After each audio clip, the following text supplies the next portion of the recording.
سید ابوالعلا مودودی کا شمار 20ویں صدی کے عظیم مفکرین اور اسکالرز میں ہوتا ہے۔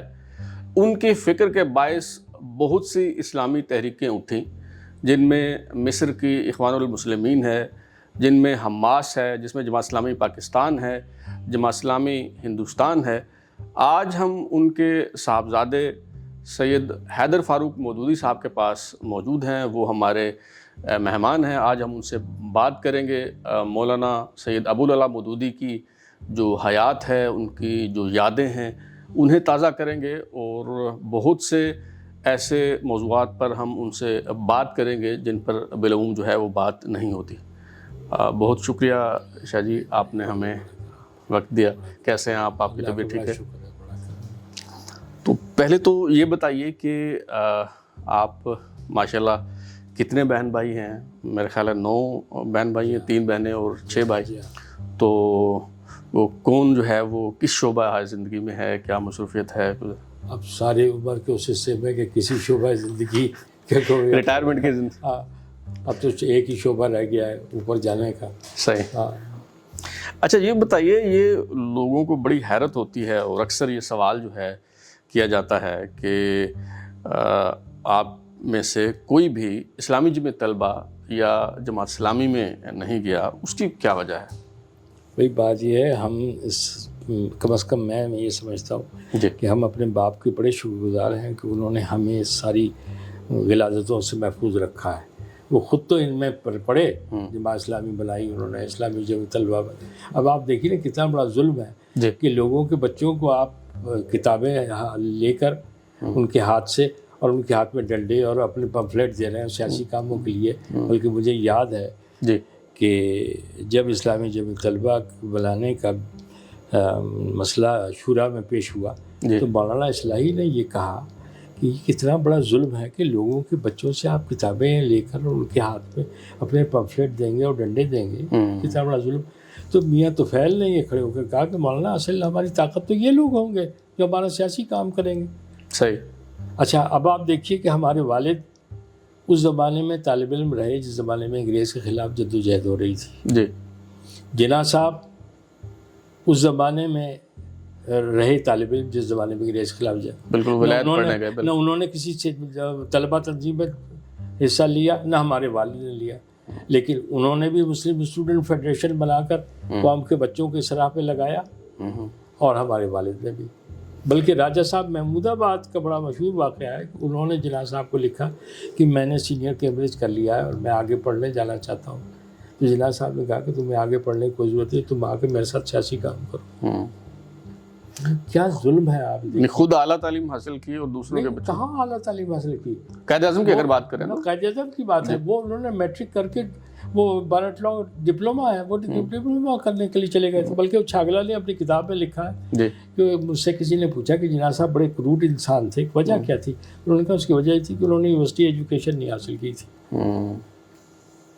اچھا ایک انٹرویو میں مجھے یاد ہے آپ نے بڑے سخت الفاظ استعمال کیے تھے۔ آپ نے فرمایا تھا کہ جس طرح وہ پوڑیاں بیچنے والے اپنی پوڑیاں باہر رکھ کے آتے ہیں، منشیات کا دھندا کرنے والے جو ہیں وہ اپنے بچوں کو اس سے دور رکھتے ہیں، اس طرح سے ہمارے والد نے ہمیں اس سے یعنی جماعت اسلامی سے دور رکھا۔ جو میں نے بتایا نا کہ انہوں نے نہ ہمیں کبھی سیاسی، یعنی کبھی ہم اگر اسلامی طلبہ کسی جلوس یا کہیں دور کھڑے ہوئے اور انہوں نے دیکھا تمہارا وہاں کیا کام تھا، کیوں گئے؟ نہ انہوں نے ہمیں کبھی اسلامی جمعیت طلبہ کے قریب جانے دیا، نہ جماعت، نہ، اور اللہ کا شکر ہے ہم میں سے کوئی بھی نہ جماعت اور جمعیت سے اللہ نے ہمیں محفوظ رکھا ہے۔ مطلب انہوں نے شعوری طور پر، یہ سب سے بڑا احسان ہے ہم پر، ہم یہ سمجھتے ہیں کہ انہوں نے، مطلب انہوں نے شعوری طور پر یہ کوشش کی۔ جی وہ جانتے تھے اس کے مضمرات کیا ہے، اور سوال یہ ہے کہ جو جماعت، وہ جماعت انہوں نے آخر زندگی میں ان کے ہاتھ سے بھی نکل گئی تھی۔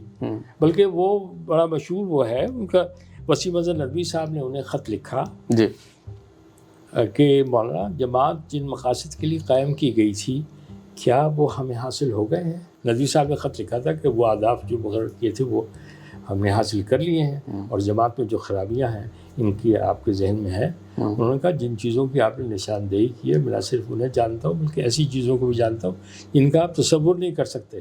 میں چاہتا ہوں کہ ان کو اپنی زندگی میں ٹھیک کر دوں، لیکن میں بوڑھا ہو چکا ہوں, میرے قوا جواب دے چکے ہیں, میں نے اگر انہیں چھیڑا تو میری زندگی میں سب کچھ تتر بتر ہو جائے گا. میری خدا سے صرف اتنی دعا ہے کہ میری زندگی تک یہ بھرم قائم رکھ, اور اس کے بعد جو کچھ ہونا ہے مجھے معلوم ہے. اور اس کے بعد جب انہوں نے میاں طفیل کو امیر جماعت نائب امیر بنایا جی اور یہ راستہ دکھایا کہ اب یہ امیر ہوں گے, جی. تو اس کا مطلب یہ تھا کہ اب یہ گاڑی میں نے ایک ایسے آدمی کے حوالے کر دیے جو اسے تباہ کر دے گا.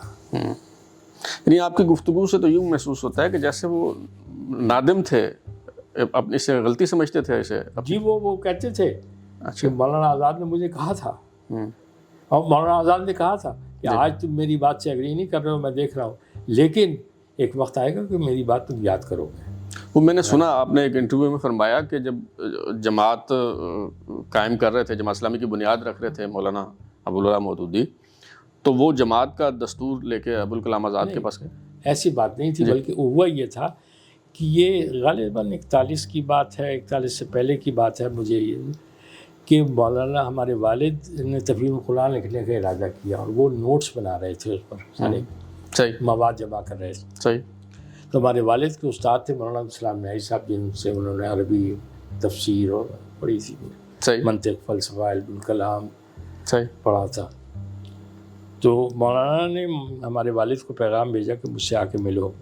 ہمارے والد کہتے ہیں میں مولانا سے ملنے گیا, مولانا نے کہا کہ سید بادشاہ تفسیر لکھنے کا ارادہ, کہا مولانا کہا نہیں ابھی نہیں, ابھی بیضاوی پھر مجھ سے پڑھو.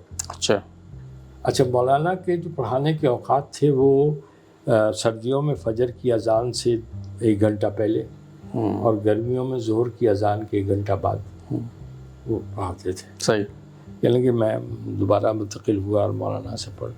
اس زمانے میں مولانا ابوالکلام آتے تھے ان کے پاس, ہمیشہ ہی آتے رہے, صحیح ہمیشہ ہی آتے رہے, لیکن اس زمانے میں تو مولانا نے ہمارے والد سے کہا کہ ابوالعلا میں نے سنا ہے تم جماعت بنا رہے ہو. کہا ہاں, اب اس کا دستور مجھے لا کے دکھاؤ.